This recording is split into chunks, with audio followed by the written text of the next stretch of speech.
Buenas noches, mi nombre es María Regina López Porras, soy estudiante de la Universidad de León, plantel San Francisco, actualmente curso el 9º cuatrimestre y una de las materias que estoy llevando actualmente es la que se llama Prácticas de Amparo. Básicamente esta materia consiste, como su nombre lo dice, en prácticas. Eh, para trabajo final de este primer parcial nos dejaron como proyecto hacer un amparo, ya sea un amparo directo o un amparo indirecto. En mi caso me tocó realizar un amparo directo, pero para introducirles un poquito más les voy a explicar rápidamente algunos conceptos que considero que son principales para que podamos entender de qué se trata este caso práctico que les voy a traer para que entiendan un poquito mejor y para explicarles y hacer valer pues mi trabajo final. Primero, vamos a definir qué es el juicio de amparo. El juicio de amparo es un medio de control constitucional de carácter judicial. Su principal objetivo es asegurar la protección y garantía de los derechos humanos de todas las personas. Ok, hay que quedarnos hasta ahí y hay que desglosar esa idea. Un medio de control constitucional de carácter judicial, es decir, que interviene una autoridad jurisdiccional, es decir, un juez. Su principal objetivo es asegurar la protección y garantía de los derechos humanos de todas las personas. Ok, protección a los derechos humanos de todas las personas. Siento que intervienen más aquellas personas que se encuentran dentro del Estado mexicano, ya que este juicio de amparo pues únicamente puedes hacerlo valer aquí, ya que no sé si en otros países tenga una denominación diferente, sea un procedimiento diferente. Entonces aboquémonos nada más a México. Frente a actos, omisiones o normas emitidas y aplicadas por cualquier autoridad de nuestro país.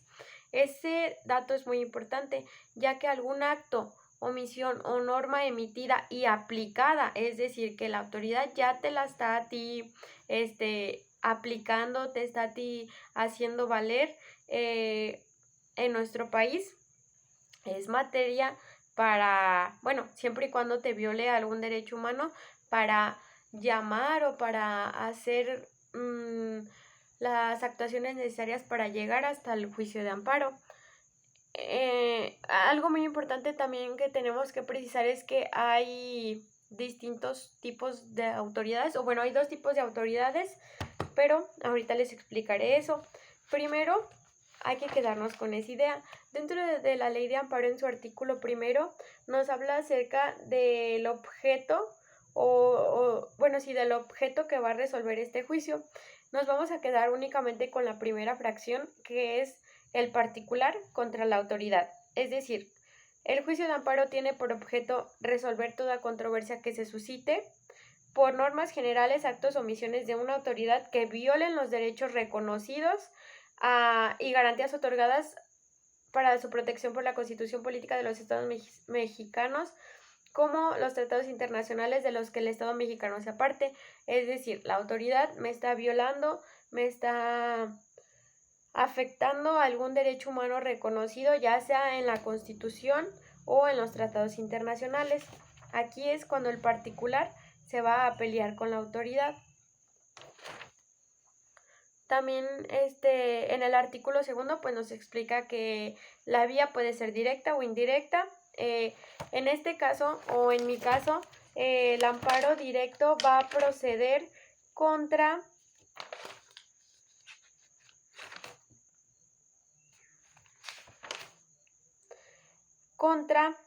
sentencias definitivas, laudos y resoluciones que pongan fin al juicio, o alguna violación que se cometa o sea cometida durante el procedimiento y que afecte la defensa del quejoso trascendiendo al resultado del fallo. Es decir, este tipo de amparo va a proceder contra alguna sentencia, o sea, ya definitiva. En este caso o en mi caso va a ser sobre materia penal. Esa sentencia va a ser una sentencia condenatoria donde se condena a una persona a 50 años de prisión. Entonces es procedente este tipo de juicio de amparo directo. Otra cosa que les iba a explicar es acerca de las partes dentro del juicio. Dentro de las partes tenemos el quejoso, la autoridad responsable, el tercero interesado y el Ministerio Público. El quejoso es el titular del derecho subjetivo o del interés legítimo individual o colectivo que ha sido afectado real y actualmente en la esfera jurídica. Es decir, existe una afectación real y actual dentro de todo ese conjunto de normas, de derechos, de obligaciones que conforma a la persona, a la esfera jurídica de la persona. Luego tenemos a la autoridad responsable. La autoridad responsable es aquella que dicta, ordena, ejecuta o trata de ejecutar un acto que crea, modifica o extingue situaciones jurídicas en forma unilateral y obligatoria. Esta autoridad puede ser una autoridad responsable, no sé cómo se podría decir, bueno, pero puede ser una autoridad o un particular que tenga esa calidad de autoridad, siempre y cuando se realicen actos equivalentes a los de autoridad. Y por último tenemos el tercero interesado es la tercera persona.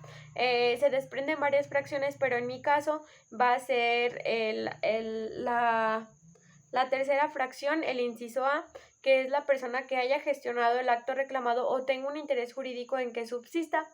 En este caso, en mi caso, la víctima va a ser o va a tener este carácter de tercer interesado porque es quien quiere que siga el procedimiento o que siga el proceso penal o la pena de prisión en contra de la quejosa, que viene siendo a la persona que yo estoy defendiendo. Y por último tenemos el Ministerio Público Federal, ya que él, pues, como sabemos, es el Ministerio Público es aquel representante social, sí, algo así, o sea, que se encarga, pues, como de que la sociedad esté bien, o que cualquier cosa, pues, puedes ir ahí, ¿verdad? Y ya. Únicamente nos quedamos por ahora con eso y ahorita les explicaré un poquito acerca del formato que debe de tener una demanda de amparo. Este formato o estos requisitos se encuentran dentro del artículo 108 de nuestra ley de amparo. Nos dice que debe de formularse por escrito o por medios electrónicos siempre que la ley lo autorice y debe de contener nombre y domicilio del quejoso y del que promueve en su nombre, quien deberá acreditar su representación. Aquí, el nombre y la domicilio del quejoso, bueno, en este caso va a ser una quejosa, su nombre es Rosario, Rosario Martínez Cermeño. Esta persona pues no, bueno, en este caso quien va a promover también en su nombre va a ser yo, que voy a actuar como su licenciada, María Regina López Porras. El domicilio sería calle Privada Caliche número 3, Colonia El Tecolote de Purísima del Rincón, Guanajuato.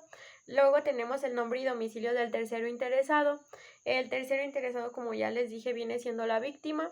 En este caso, la víctima sería José de Jesús Ramírez Hernández.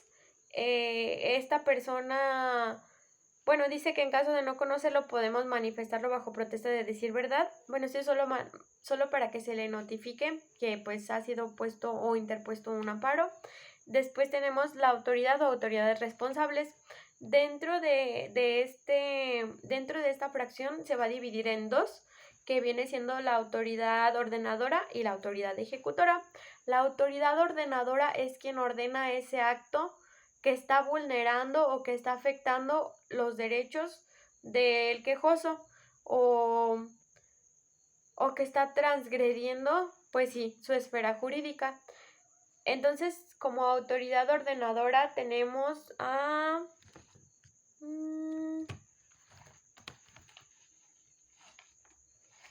la autoridad ordenadora.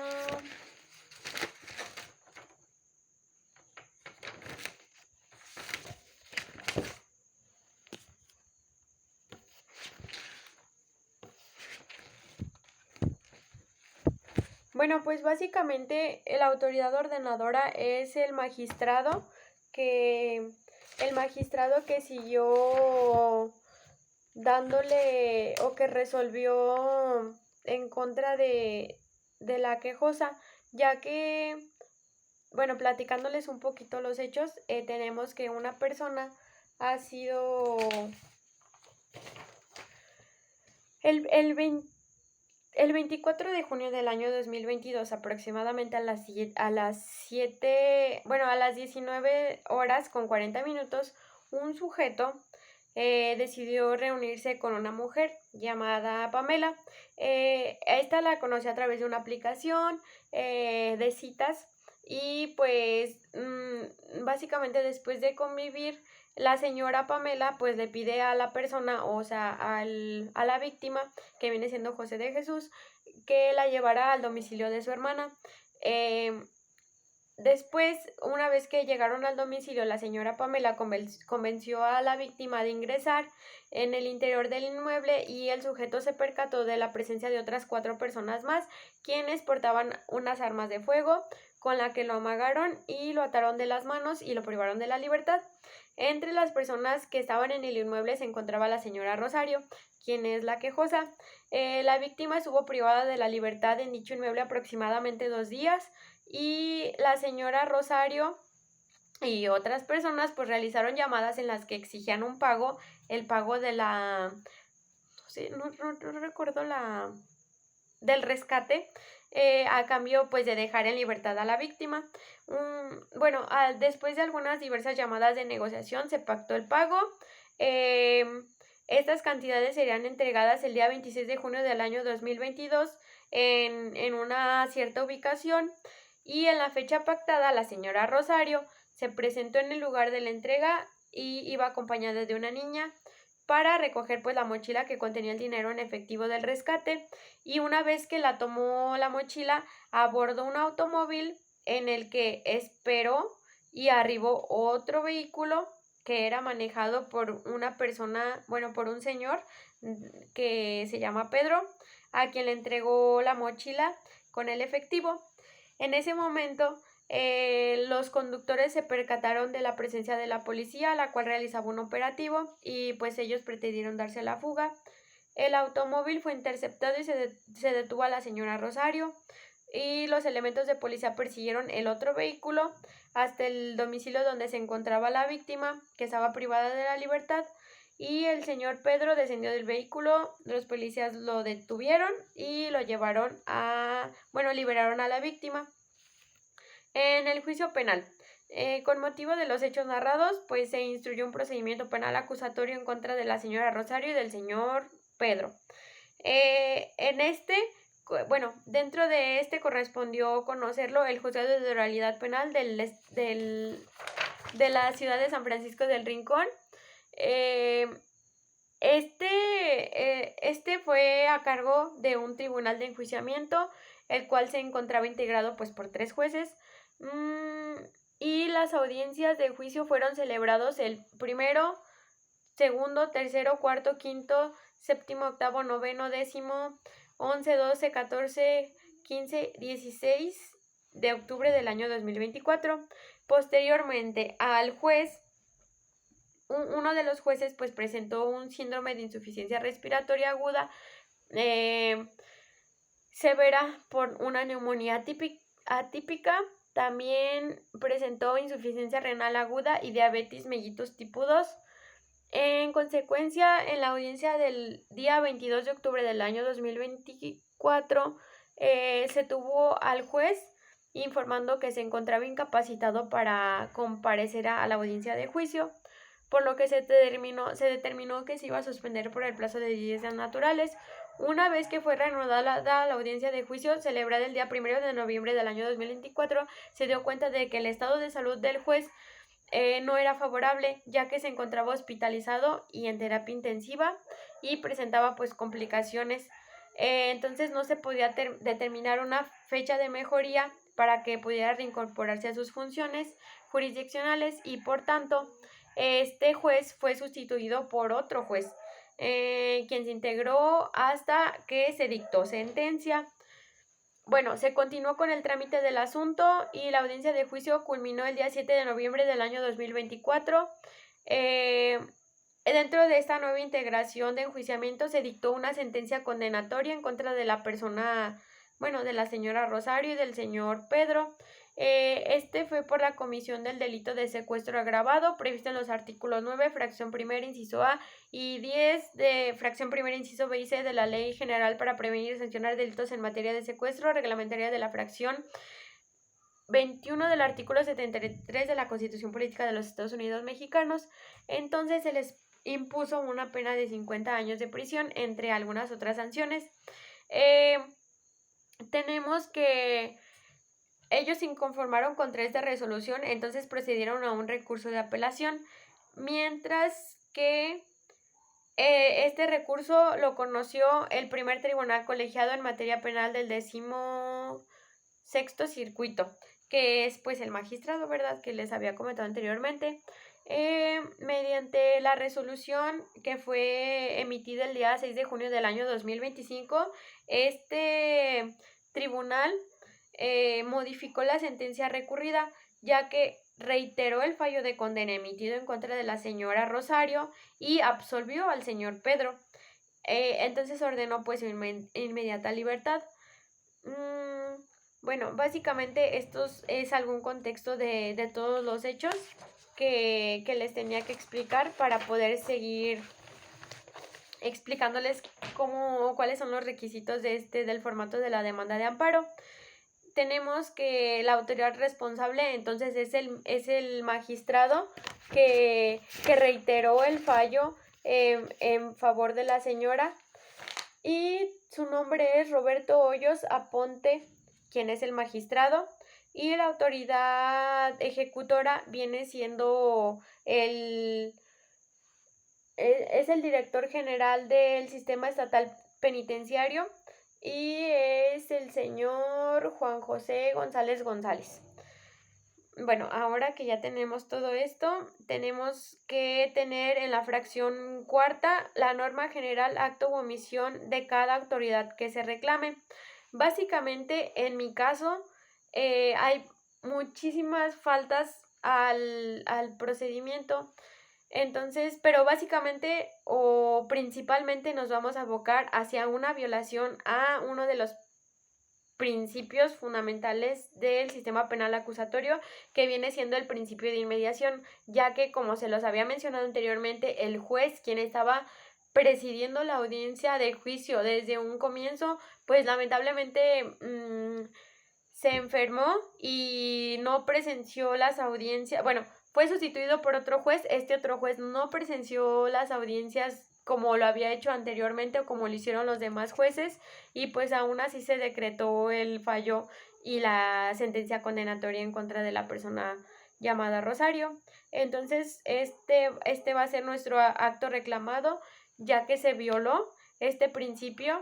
Y bueno, dentro del artículo 400 del Código de Procedimientos Penales, del Código Nacional de Procedimientos Penales, se los voy a leer, nos habla acerca de la deliberación. Dice que la suspensión de la deliberación no podrá emplearse por más de 10 días hábiles, luego de los cuales se deberá reemplazar al juez o integrante del tribunal y realizar el juicio nuevamente, cosa que no se realizó. Únicamente se cambió al juez, como quien dice, que es lo que nos dice ahí, pero no devolvieron no se devolvió el procedimiento, o no se volvió a reiniciar el juicio.